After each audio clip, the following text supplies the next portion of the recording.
Oi, pessoal! Diabetes tipo 3, você já ouviu falar? Não?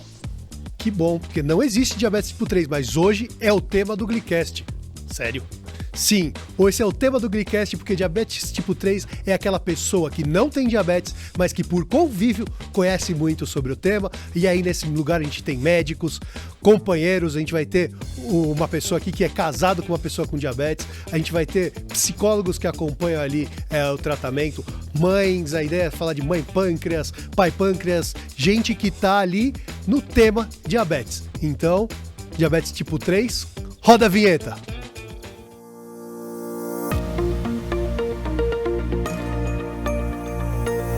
Se alguém perguntar por mim, diz que eu tô por aqui, eu tô no Glicast, o podcast da Glic. E hoje o tema é diabetes tipo 3. Eita, isso existe? A gente vai contar o que é. E eu tô aqui com pessoas incríveis, um casal, acho que é a primeira vez que a gente recebe um casal aqui, apesar da minha história com diabetes parecida, mas a gente tá com um casal, com a Daisy e o Eric. E aí eu gostaria que Daisy e Eric apresentem-se pra gente. Maravilha. Vou deixar ela começar, né? Bom, eu sou Daisy Santiago, sou nutricionista e tenho diabetes tipo 1 há 23 anos, atualmente usando bomba de insulina, mas já passei por vários tratamentos, né? E acabei indo para a área da nutrição para me aperfeiçoar um pouco mais, aprender um pouco mais sobre o assunto.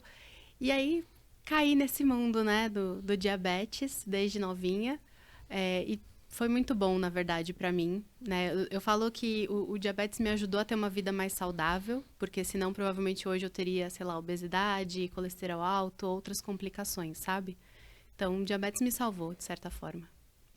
Temos um diabético tipo 3 aqui, Exatamente. Apresente-se. Bom, muito obrigado pelo convite. Eu sou o Eric, eu sou coordenador de tecnologia. E eu tenho diabetes tipo 3 há 10 anos, que é o tempo que eu conheço a Daisy. Diabetes tipo 3 nem todo mundo conhece, todo mundo acha que é um tipo, né, diferente, não entende o que é, mas diabetes tipo 3 na prática é uma pessoa que convive com alguém com diabetes, que cuida, que está ali participando no dia a dia, né? Então, fazem 10 anos que eu tenho diabetes tipo 3. Elaine Rosa, me conta sobre você. Eu sou Elaine Rosa, psicóloga, psicoterapeuta, tenho diabetes tipo 1 há 30 anos. O diabetes chegou na minha vida de uma maneira bem desconfortável e hoje me permitiu trilhar muitos caminhos muito interessantes. Um deles foi a psicologia, né? Que eu acredito muito que o interno é o que muda o externo, né? Eu acredito muito no conceito que a saúde mental te faz aceitar muito mais você lidar com aquilo que não é previsto, né? Então, hoje, eu acredito que o diabetes também me fez uma terapeuta muito mais compassiva, de entender o que o outro está trazendo. Então, tem um lado A e tem um lado B, né? Que é o que eu sempre trago nos conceitos psicológicos. Tem muitas coisas que não são legais, mas tem muitas coisas positivas também, né? Então, essa ampliação de visão de ter uma doença crônica, acredito ser extremamente importante. E eu queria começar com um alerta, tá? Doutores, não matem a gente. Sim, diabetes tipo 3 ainda a gente não conhece, não tá na literatura. Diabetes tipo 3 é como o Eric comentou, pessoas que convivem com diabetes há muito tempo. Eu tenho 17 anos que, entre namoro e casamento, que eu convivo com uma pessoa com diabetes. Meu pai tem diabetes tipo 2, então meu mundo é cercado de diabetes, não tenho diabetes, mas me considero alguém com diabetes tipo 3, assim como o Eric, então esse é o papo de hoje. E aí a primeira pergunta é para o casal. Como vocês conheceram há 10 anos atrás? Vamos voltar do tempo. Vamos lá, essa é uma história que a gente gosta bastante de contar, né? Mas foi sem querer, os dois, por acaso, estavam no mesmo lugar, em festas diferentes. A gente se viu naquele lugar, mas não se falou naquele mesmo dia. Dizem as más línguas que eu fui stalker, né? Depois eu encontrei ela no Facebook por uma foto do lugar, consegui adicionar ela lá no Facebook e a gente começou a se comunicar por lá. Né? Então, ela, no dia que eu adicionei, né, e comecei a conversar com ela, ela inclusive tentou ver todos os meus antecedentes criminais, inclusive, né, para garantir que eu não era nenhum maluco. E foi assim que começou. Começou bem, né, stalkeando, talvez eu faria o mesmo. Eu achei justíssimo e eu acho que foi aí que ela me conquistou também, né, porque ela tomou todos os cuidados para saber quem eu era. E dali pra frente a gente começou a conversar, começou a combinar, né? Se conhecer um pouco mais até a gente se ver pela primeira vez. E desde quando você contou pro Eric que tem o diabetes, como que foi essa Olha, informação? sinceramente, eu não lembro, mas deve ter sido tipo, oi, eu sou a Deise, eu tenho diabetes. Então é do dia 1. Porque eu já falo logo de cara, porque pra mim, assim, não pode ser um problema, né? Então, assim, eu tenho diabetes. Tudo bem pra você? Então, beleza, vamos seguir. Se não, se a pessoa já achar ruim, tchau, não quero mais papo, sabe? Porque faz parte da minha vida. Então, você tá casando comigo, você tá casando com o diabetes junto. Então... E, Elaine, esse é o normal? As pessoas contam no primeiro encontro? Depende, né? Eu acho que vai muito do processo de aceitação, né? Quando a Deise fala, ó, esse é o diabetes, ela falou assim, ó, ele veio para ficar, ele mora comigo, quem for morar comigo, quem for vir conviver comigo, vai conviver com o diabetes. Isso indica muito uma pessoa que tem aceitação, que já sabe que tem uma doença crônica que vai conviver.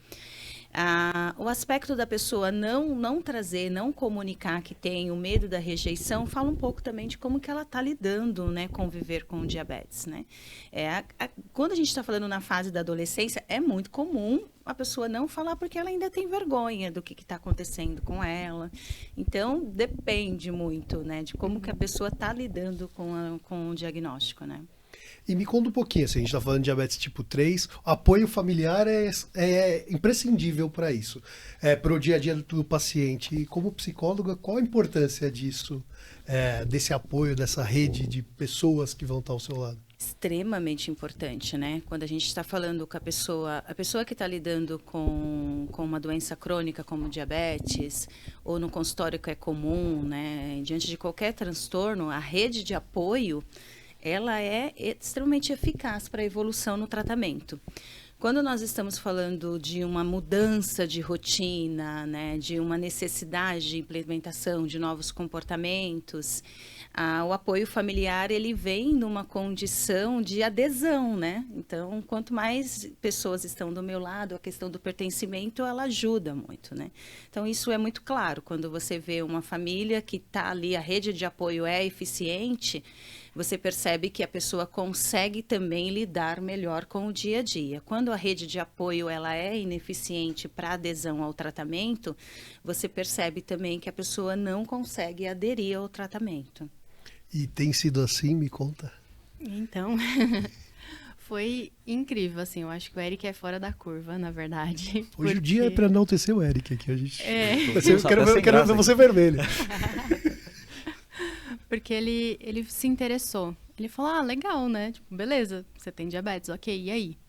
O que eu tenho que saber? Né? O que eu preciso ter ciência para conseguir te auxiliar, te ajudar? Você precisa de ajuda? O que eu posso fazer, né? E aí foi até engraçado, porque eu ia começar, na verdade, o treinamento de jovens líderes em diabetes. E a gente começou a ficar junto, acho que era em abril, né? E o treinamento começou em agosto. Ou seja, faziam, 4 meses que ele estava ciente de que existia pessoa com diabetes no mundo. E eu já enfiei ele dentro do curso junto comigo. Que legal. E aí foi quando ele realmente entendeu o dia a dia, a rotina da pessoa com diabetes, porque ele conheceu outras pessoas com diabetes. E foi muito legal, porque na rotina ele me ajuda bastante. Então eu acho que virou um parceiro mesmo, sabe? E sem cobrança. Eu acho que essa é a parte mais importante. Eu acho que tem uma diferença muito grande, né? Quando a gente está falando de família que ajuda e pressão. E como que a gente diferencia o apoio, essa rede de apoio, essa rede de cobrança? Como é que a gente faz isso funcionar? A maior dificuldade para quem tem diabetes, eu acho que a Deise também deve sentir isso, é quando o diabetes passa a ser você. Né? Você precisa enxergar uma pessoa que convive com uma doença crônica. Quando tudo vira o diabetes, fica muito desconfortável. Que você senta na mesa, vai ver o que você está comendo, né? Não é o que aconteceu no teu dia, o que está. Então, isso começa a virar uma pressão e a pessoa começa, perder o sentido do ser. Tem uma pessoa que está nervosa, que o trabalho não foi bem, uma criança que não brigou com um amiguinho na escola, aconteceu um monte de coisa. E aí, quando fica tudo em prol do diabetes, isso vira, né, para quem está falando, não vai vir com um aspecto de cuidado, já vai te irritar. né? Porque a pessoa pode estar até te orientando, porque assim, eu já falei, às vezes eu sei que eu estou exagerando, né? Mas eu não queria que me informasse. Você acha que você está exagerando, mãe? Não, eu sei. Aí te dá uma coisa, você para, né? Mas você sabe quando você está exagerando, você conta carboidrato, né? E aí existe também o outro lado da pessoa que não se cuida e tem um familiar ali do lado desesperado, né? Então, eu sempre gosto de colocar os dois lados, porque tem alguém que vai estar assistindo e fala, mas ele não se cuida. Eu tenho desespero, não quero nada que acontece. Então, aí tem os dois lados da questão, que também não vai ser benéfico, porque a pessoa acaba ficando com mais raiva de ter diabetes pelo outro, ficar tanto tempo falando sobre isso. Então, a gente tem uma demanda aí dos familiares que também é importante cuidar, né, desse processo de aceitação, de como lidar com o outro, de como fazer, né, num processo de convencimento que essa pessoa se cuide, né? Mas o policial do diabetes não é legal. Eu acho que o cuidar é diferente do vigiar. Sim. Porque você tá o tempo inteiro vigiando, sabe? Uma coisa que a gente tem, assim, que, tipo, quando eu vou fazer o teste, eu não gosto que ninguém olhe. Eu não quero divulgar o meu valor, eu não quero que as pessoas saibam como é que eu tô, porque é uma decisão minha, né? Então, isso é uma coisa que ele respeita muito. Então, às vezes, ele fala, você vai fazer o teste? E sai. Aí eu vou, faço, às vezes eu falo assim, olha, tá um pouco alta.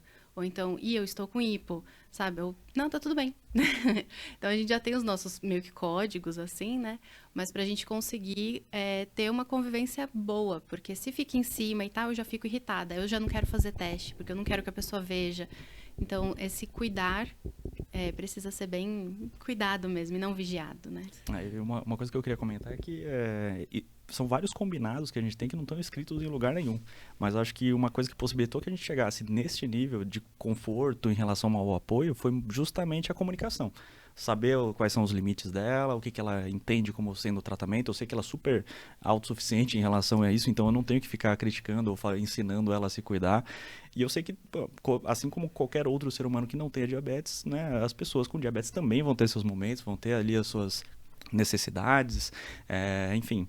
A diferença é que tem a glicemia para olhar também, né? Então existe ali um cuidado que tem que ser feito e ela sabe fazer isso. Então não é do meu direito fazer alguma pressão, mas sempre que ela precisar de algum apoio eu tô lá, né, para conseguir suportar. E Eric, o que mudou na sua vida ao diabetes chegar, a esse assunto aparecer para você?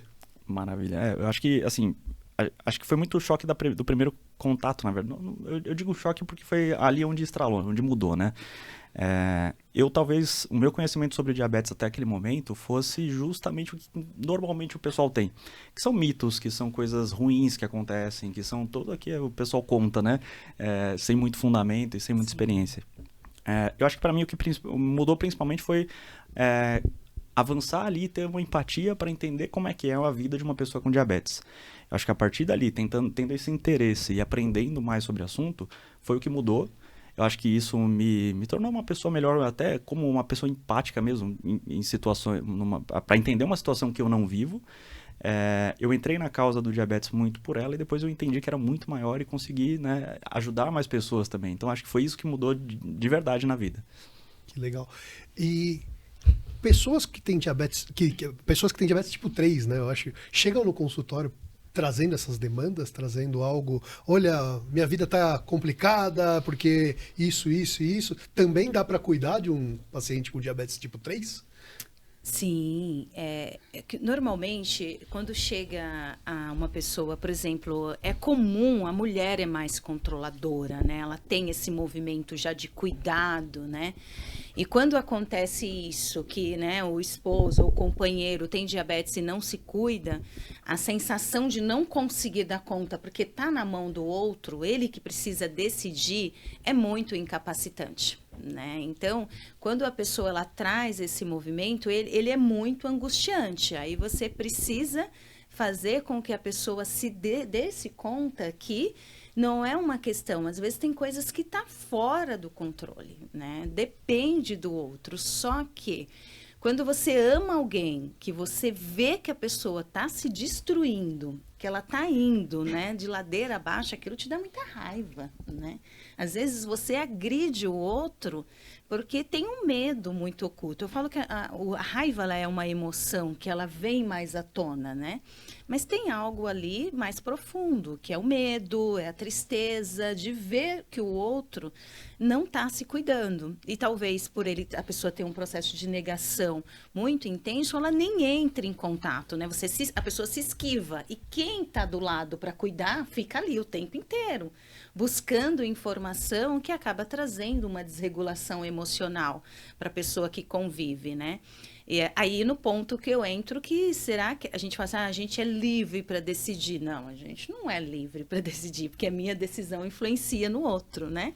Se eu não me cuido, a minha rede de apoio, a pessoa que está do meu lado, também ela sofre. Então, nós não temos toda essa liberdade na vida que nós pensamos que nós temos no dia a dia. Então, chega-se sim. Muitas pessoas muito desreguladas, com muito medo do que vai ser o futuro, porque ela vê realmente que o companheiro é mais comum em mulheres, vendo que o companheiro, às vezes a pessoa já teve, né, diabetes tipo 2, já chegou que teve um infarto, depois de um tempo volta, não se cuida mais, e aí ela vai realmente procurando diante dessa insegurança. E esse apoio ajuda na adesão? Muda alguma coisa? Olha, tenho que dizer que não, mas assim, porque depende muito da pessoa, entendeu? Então, como eu tenho uma boa aceitação, pra mim tá tudo bem e tal, esse apoio me ajuda, né? O fato dele estar ali quando eu precisar e tal, isso ajuda bastante.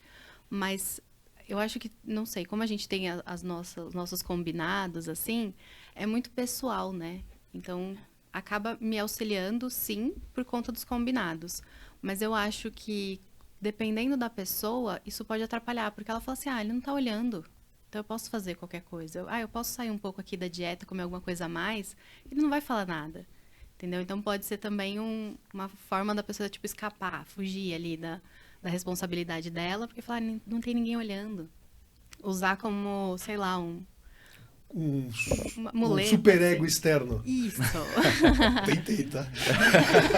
Tipo, passar a culpa para outro lado, assim, entendeu? Tipo, tiro a responsabilidade de mim, eu coloco nele, como se ele fosse o responsável. E não é assim que funciona. Então, assim... E teve situações em que, em algum momento, o Eric interviu e coisas, por exemplo, emergência, algo assim. Vou contar uma historinha rápida. Um dia, eu, por causa da Clau, eu ando com açúcar na mochila, em qualquer lugar tem açúcar nas minhas coisas. E um senhorzinho, eu tava dentro de um ônibus, isso tinha, sei lá, começo de namoro e tal, tava dentro de um ônibus andando e um senhorzinho do meu lado, suando tal, tremendo, eu olhei assim, falei, isso é uma hipoglicemia. Já identificou. Bateu o olho, eu já sabia o que era. Falei, senhor, você tem diabetes? Ele, tenho, tá, eu acho que eu tô passando mal. Falei, eu tenho açúcar aqui. Sério? Você anda com açúcar na mochila?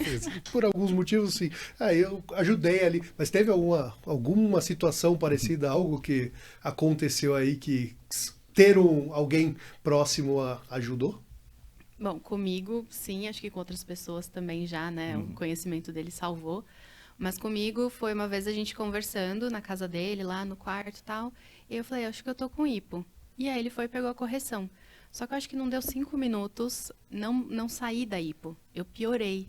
E aí eu só caí na cama, assim, tipo, deitei, assim. Aí eu falei, vou morrer. Só esperei. Ele já sabia o que era, então já saiu correndo, pegou refrigerante lá, que a mãe dele tinha um vício, então sempre tinha refrigerante. E aí ele já me salvou ali, sabe? Mas se ele não soubesse o que fazer, acho que ele ia falar, acho que ela tá cansada, né? Vai dormir um pouquinho. E não, ele já percebeu, ele falou, não melhorou. Ele saiu correndo, já resolveu. Então, nesse caso, a educação da família está salvando vida aqui. Sim. Que legal. Foi ótimo. E eu tenho uma sugestão. Existe um Eric na sua vida? Alguém parecido aqui também, que está por perto sempre? Tem, sim, de extrema importância, né? Eu tive muita hiponoturna, né? O meu tratamento há 30 anos atrás, né? Durante 10 anos, né? Foi um tratamento que eu vejo hoje, né? Com muito pouco conhecimento, até de orientações médicas. Então, eu tive muitas hipoglicemias. E o meu marido conta que ele passou anos sem dormir direito à noite, né? Porque era quase que comum, muitas hipos, né? E foi uma rede de apoio extremamente importante para mim. Lógico que hoje eu tenho plena consciência o que está ao meu alcance, o que é minha responsabilidade. Foi aquilo que a Daisy falou, porque senão você acabando jogando um peso que é pro outro, que é seu. Né? Então, assim, ele faz questão, ele me ajuda muito com a bomba, porque também eu sempre estou na correria, estou atrasada, aquele negócio apita que está acabando a insulina na hora que não é para acabar. Então, assim, acho que eu falei, ele aderiu a esse cargo, né? Não, deixa que eu vou vendo aqui para você para trocar. Sempre foi muito parceiro mesmo. Mas eu lembro de algo que ele até comenta, né? Que eu tinha muita hipo, corrigia às vezes com não tinha noção do tratamento com Nescau e açúcar. E ele me dava de madrugada. Teve um dia que eu acordei e falei assim, o leite está gelado. Ele, toma isso daí, logo pra gente dormir. E eu tomei um baque, né? Fiquei super chateada, triste. Como que ele falou assim comigo? Depois a ficha vai caindo. Cara, assim, toda noite. Daí ele falou, eu falo para você comer antes de dormir. Falei para você que era para você se alimentar, que você tá com sono, você quer dormir. Daí eu, não, é minha responsabilidade. Porque a gente está falando aqui do companheiro, do diabetes tipo 3, mas a gente tem que entender que a responsabilidade é individual, né? O meu companheiro, a pessoa que está lá, ele pode saber, ele decidiu chutar o balde, comer 5, 10 brigadeiro, porque tá maravilhoso, o chocolate é importado, ok, mas eu não. Eu vou ter consequência, né? A gente tem que olhar esse ponto do companheirismo, né? A autonomia e responsabilidade, ela precisa caminhar juntas. E acho que a gente falou aqui algumas vezes sobre maridos que estão, companheiros que estão aqui. Mas só marido, esposa que participam disso? Acho que eu já ouvi falar de mãe pâncreas, pai pâncreas, coisas desse sentido. Quem mais está nessa rede de apoio aí? E quem mais pode ser DM3? Irmão, irmã, filho. Eu ensinei meu filho a pegar o açúcar. Porque às vezes eu falo, tipo, mamãe tá passando mal. Ele já foi pegar o suquinho dele e me levar, porque ele tem o suquinho ali de caixinha, né? Não tem tanto açúcar, mas ainda tem um pouquinho. E aí ele já sabe que aquilo me salva. Que legal. Então ele já entrega o suquinho dele e fala, toma, mamãe, toma, tipo, pra você ficar bem, sabe? Então até meu filho já é um tipo 3. Estamos formando o DM3. Está formando um novo DM3 ali, exatamente. E é importante que ele saiba e participe, consiga... Vai ter momentos que ele vai ter que agir, ele vai estar com ela, e ela talvez precise de uma ajuda, como é esse exemplo que ela deu. Então, ele nascendo já nesse meio, já conhecendo e sabendo porque as coisas acontecem, é importante. Sim, até para fazer teste e tudo, né? Eu mostro para ele. Eu falo, a mamãe tem diabetes, a mamãe precisa fazer o teste de glicemia para ver como é que tá. E eu falo os nomes. Eu não falo, a suquinha e não sei o quê. Não. Já vai aprender que é glicemia, o que é insulina, o que é uma bomba. Então, eu já explico tudo, sabe? Então, o filho também tá junto. Pai, mãe, irmãos, primos, vizinhos, pessoa do trabalho, sabe? Cunhado, todo mundo. Sogra, sogro. E existe muito um mito, né? Paciente com diabetes não pode comer isso, tal. Vocês comem as mesmas coisas? As mesmas coisas. A gente acredita que, na verdade, o paciente com diabetes tem... Na verdade, todo mundo que não tem diabetes deveria comer como alguém que tem diabetes. Essa é a grande questão. Agora, quem não tem diabetes também tem os seus momentos de comer outras coisas, enfim. E é igual, a gente come as mesmas coisas. Claro que em casa, até com uma criança pequena, a gente sempre toma muito mais cuidado. A gente quer fazer ali com que ele tenha uma alimentação mais completa, sem seletividade e tudo mais, então a gente toma mais cuidado, mas a gente tem a nossa vida, a gente sempre come as mesmas coisas, né? É bem tranquilo isso. Uma vez eu estava numa reunião, maluquice total, assim, conversando com uma pessoa, daí eu falei assim, porque quem tem diabetes pode comer tudo, desde que faça contagem de carboidrato, faça correção, A pessoa olhou, parou assim, não! Você tá errado. Eu falei, ok. Por quê? Não, você tá errado. Quem tem diabetes não pode comer um saco de bala. Eu espero que você não coma um saco de bala todo dia. Ninguém pode, né? Então, é mais ou menos essa. Então, dá pra comer de tudo, dá pra fazer, dá pra ter uma vida... E contar carboidrato, já aprendeu? Já aprendi sim. Essa é uma coisa que ela ensina muito bem, então eu aprendi com ela. Verdade. E é até engraçado que no início, né, era muito assim, tipo, ele me entregar alguma coisa e falava, 16 gramas, tá? E tipo, aí eu, quê? Ele é o carboidrato, 16 gramas. Tipo, lembra de colocar aí, tá? Tá bom, obrigada. Já chegou com o rótulo, né? Tá ali. Aqui, ó, tá fácil.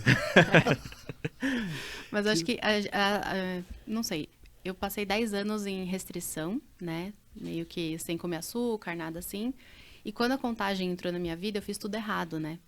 Então, eu tive um baque muito grande também de falar assim, ou é 8 ou 80, né? Já fui bem assim, extremos.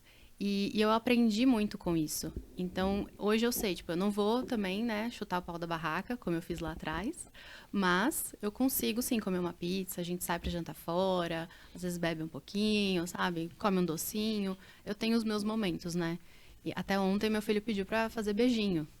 Normal, com leite condensado e tal. Aí eu olhava assim e falava, beleza, 20 gramas. Sabe, tipo, já ia contando e comendo com ele e aproveitando aquele momento. Não é sempre. A última vez foi no início do mês passado, eu acho, que aí teve meu aniversário.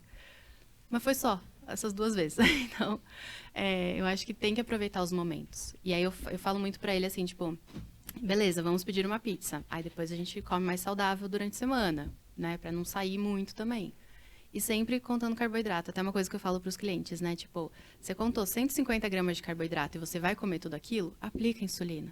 Porque tem gente que fica com medo, né? De ter hipo e tal, e vai ter hiper depois. Então, aí não dorme direito, aí já era, né? Estraga tudo. Então, é sempre pensar desse jeito. Tipo, eu vou comer tudo isso, então eu preciso aplicar insulina. Ou então falar, eu não vou gastar tudo isso de insulina, eu não vou comer tudo, sabe? Então, acho que ajuda muito também ter essa consciência, né? E ele também percebe isso, né? Tipo, ele olha e fala, ai, tem muito carboidrato, né? Fala, não vamos nisso não, vamos em outro, sabe? Então, acho que essa parceria ajuda muito. Porque se fosse só por ele, acho que eu ia comer errado todos os dias. Eu não sou o melhor exemplo de alimentação, mas eu tento. Em casa, pelo menos, a gente melhorar, garante. Em casa, a gente garante. E Elaine, terapia para quem tem diabetes funciona? Sim. A terapia ela precisa ser voluntária, né? Se chega uma adolescente, lógico, a gente tem aí, né, todo um processo de psicoeducação, de criação de vínculo, para ele entender que ele está diante de mim, né? Eu estou tratando ele, não o diabetes e não o que os pais me pediram. Então, existem algumas regras que eu crio com os pais, né, para eu conseguir acessar esse adolescente. Porque existe muito, a gente sempre vai olhar. E tem pessoas que também, talvez não. Ela consegue se dar bem, porque tem as fases. Às vezes a pessoa passa pelo choque, ela passa pela tristeza, ela vai para a aceitação e ela consegue seguir. Você vai ver sinais, né? Quando ela para em uma fase que ela não consegue avançar, aí você não tem o tempo a seu favor, porque ao longo dos anos isso vai trazer outras complicações. Então, é necessário estar atento. Aí a terapia, ela entra com esse processo de entender quais são as demandas internas, como ela enxerga. Porque eu gosto de, metaforicamente, falar que às vezes de madrugada você está com um problema que você precisa resolver. Gente, acho que todos nós já passamos essa experiência. Aquele problema vira um monstro. Você fica a noite inteira ruminando aquilo. Você acorda de manhã, resolveu um negócio, fala, gente, mas o problema não era tão grande, né? Ou seja, é a nossa mente, né? A nossa mente, os nossos pensamentos que criou aquilo. E às vezes a experiência também para a pessoa que tem diabetes, ela vai criando, ela vai vendo o diabetes como um monstro, como uma situação do qual ele não vai conseguir passar. E o processo terapêutico pode ajudar nisso, trazer outras percepções. Eu gosto de falar que vai abrindo outras janelas, outros caminhos para a pessoa enxergar e não só aquilo, né? A história que a mente conta. Eu, nos primeiros anos que eu tinha diabetes, que eu descobri o diabetes, eu não sei se a Deise passou por essa experiência, mas eu via uma pessoa cega, eu atravessava, eu tinha muito medo.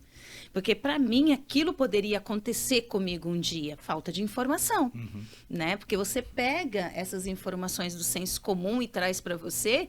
Então, até a própria equipe médica também, né? Que do meu tratamento, me trouxe isso da doença. Então, eu tinha um medo absurdo, né? Hoje, não. Hoje, eu sei que isso são consequências do mau controle, né? Então, tem o diabetes, eu falo assim, que hoje ele é o meu amigo. Tem dia que ele não está bonitinho, tem dia que eu estou muito brava com ele, como eu fico com um amigo, né? Tem dia que esse amigo me enche, mas se ele virar meu inimigo, ele não vai me ajudar. E às vezes a pessoa enxerga como um inimigo, e o processo terapêutico pode ajudar nisso. E aí eu tenho outra, tá? E fazer terapia com alguém que tem diabetes também. Ter um par com diabetes ali, tá? Como terapeuta. A pessoa tem algo que é extremamente importante, porque quando eu falo, a pessoa fala, você sabe o que eu estou falando. Você sabe. Porque, assim, tem o diabetes tipo 3 e tal, mas eu não sei se as pessoas têm noção o que é uma hipoglicemia severa. É muito ruim sentir aquilo, a sensação de despersonalização, de onde você está, o que está acontecendo, né? Eu gosto de dizer que às vezes é 2 escolas de samba na tua cabeça, tanta coisa acontecendo. E aí quando você fala, a pessoa fala, a tua expressão do teu rosto mostra isso, tipo, eu sei. Então tem a questão do pertencimento. Então, isso ajuda nessa questão do pertencimento, da compreensão, da validação. E isso, às vezes, leva na adesão. Por exemplo, eu tive uma criança que ele não aplicava insulina sozinho. E a mãe tentando, todo aquele movimento que não aplicava insulina sozinho.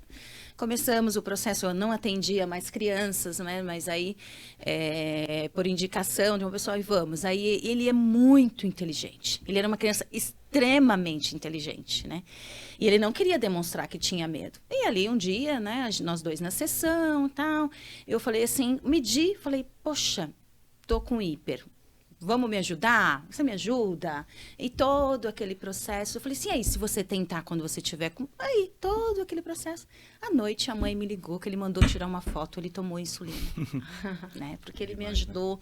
Eu falei para ele, olha, aqui dói mais, hein? Aqui, ó, não faça isso, esse movimento. E ele tomou. À noite ele tomou e a partir daquele dia ele começou a tomar insulina sozinho. Eu acredito que outro terapeuta, ele talvez teria um pouco mais de dificuldades para falar, ela está falando, mas ela não vai aplicar sozinha. Ela não vai saber o que dói, ela não vai saber a experiência, né?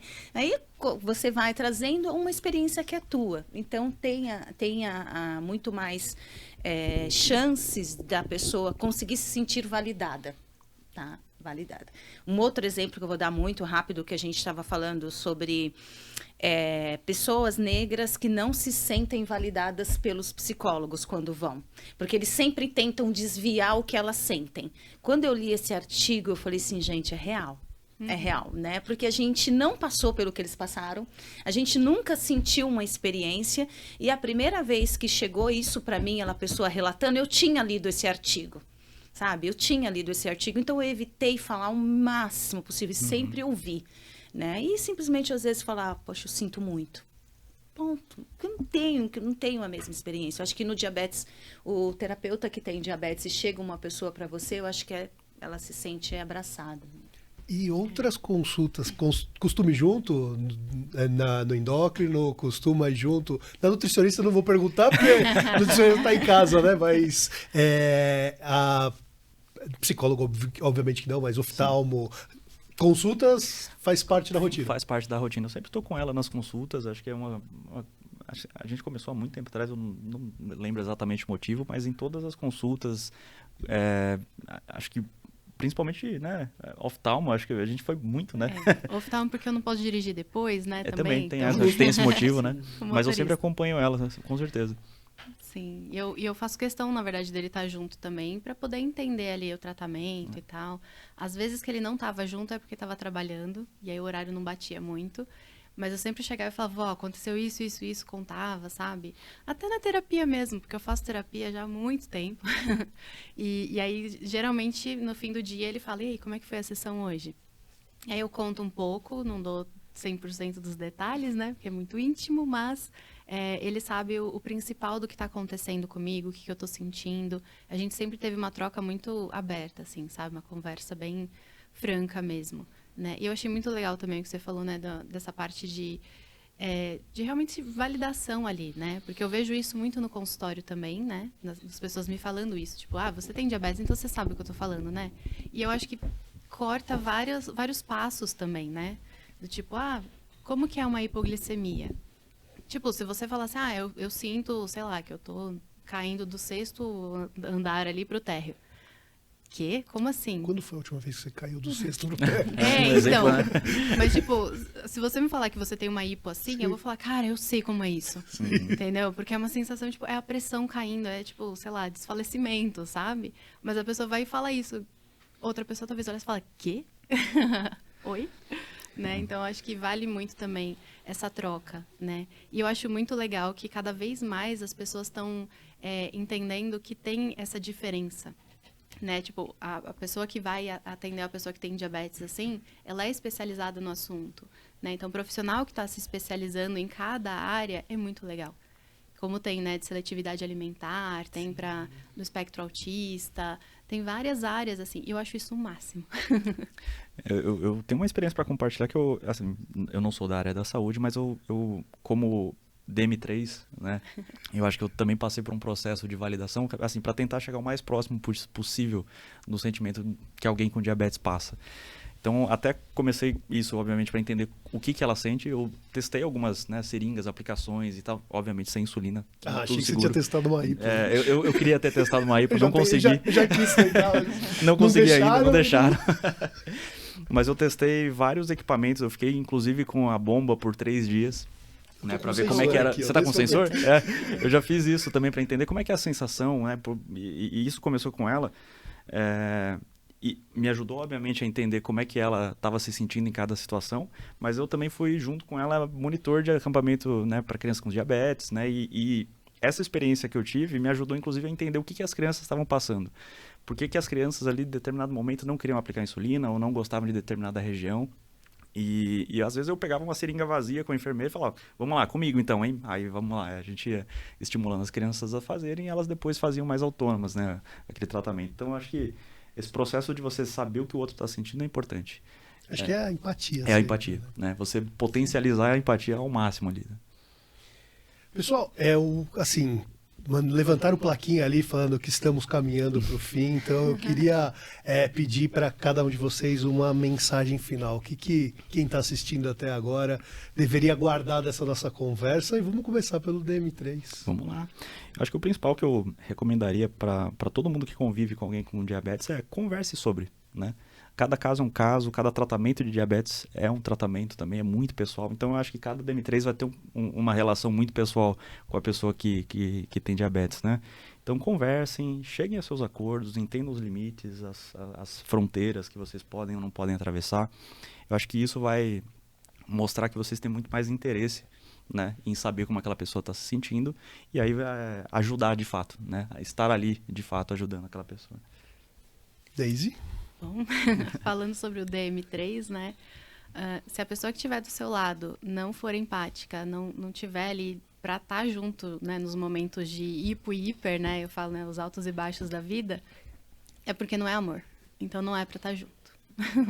Então, acho que realmente a pessoa que quer estar com você, ela vai estudar sobre o assunto, ela vai se interessar, mesmo que não seja tipo um expert sobre o assunto, o mínimo vai saber, né? Que eu acho que é correção de hipo, é entender as mudanças de humor que a gente tem de vez em quando, né? Por uma oscilação glicêmica. E aí eu acho que fluindo bem dá super certo, né? Nada precisa ser forçado, porque eu já tive relacionamentos onde era muito forçado. E aí eu falei, não é pra ser. Então, e com o Eric fluiu tão bem que aí eu falei, casa comigo, né? Porque não tem como, cara. Casa comigo também. Eu já não vou poder, não. Tá comprometido já. Elaine? Se tratando do tema, né, se você é solteira, né, e observe os sinais. Como em qualquer relacionamento, eu falo, é bom você observar os sinais. Não deixa na ilusão de falar, depois muda, depois ele vai se interessar, ou depois ela vai se interessar. Eu acho que para a gente escolher uma pessoa que vai estar ao nosso lado na vida, dependendo dos seus objetivos, dos seus valores, é importante você ver se a pessoa está dentro desses valores que vai levar aos seus objetivos. Se não prossiga, né? Tente olhar o que é melhor para você. Acho que as pessoas precisam caminhar dentro dos valores. E saúde é um valor. Você convive com uma pessoa que tem diabetes. Um bom controle do diabetes te leva a ter uma boa saúde. Agora, você está com uma pessoa, você descobre o diagnóstico, você não tem esse apoio do diabetes tipo 3, aí tem outros pontos que é a tua família, que é o teu companheiro. E então busca força em você para poder lidar com isso, porque às vezes não é o apoio do diabetes, mas às vezes não tem o apoio profissional. Então, assim, nós estamos falando com várias pessoas que vai estar nos ouvindo, né? Nem sempre a pessoa tem um companheiro igual o Eric que é muito interessado, muito aplicado, né? Porque cada um de nós vivemos de uma história de vida, de um contexto, que às vezes as pessoas não conseguem lidar com muitas dificuldades. Então, assim, tem que fazer uma análise do contexto onde eu estou inserido, quem que é esse meu companheiro, o lado A, o lado B. Mas se você estiver namorando, observe todos os sinais, em todos os sentidos. Que legal. E você que assistiu até aqui, mãe de uma criança com diabetes, filho, neto de uma pessoa com diabetes tipo 2, companheiros em geral, marido, marida, namorada, namorade, com o que for, você pode participar da rotina de alguém que tem diabetes. Eu tenho uma ideia também, uma ajuda aqui que a gente pode dar. Existe um aplicativo, apresenta para esse seu amigo, o aplicativo chama Glic. Apresenta para essa pessoa que você acompanha e aí ajuda a lançar, ensina, ali vai ajudar a contar carboidrato, a lançar a glicemia, pressão arterial, sem pressão, mas acompanhar e ajudar, preparar para uma consulta, tudo isso. Acho que o aplicativo pode brincar aí de DM3 junto com o seu companheiro, companheira e quem tiver do seu lado. Então, tamo aí. Eu queria muito agradecer ao Eric, a Daisy, a Elaine, por estarem aqui. Eu acho que foi um papo que, pra mim, assim, eu já mantive uma coluna numa revista chamada Diabetes Tipo 3. Acho que pra mim isso faz muito sentido. Essa é a conversa que pra mim é muito legal. Então, obrigado e parabéns pelas histórias. Obrigado pelo convite.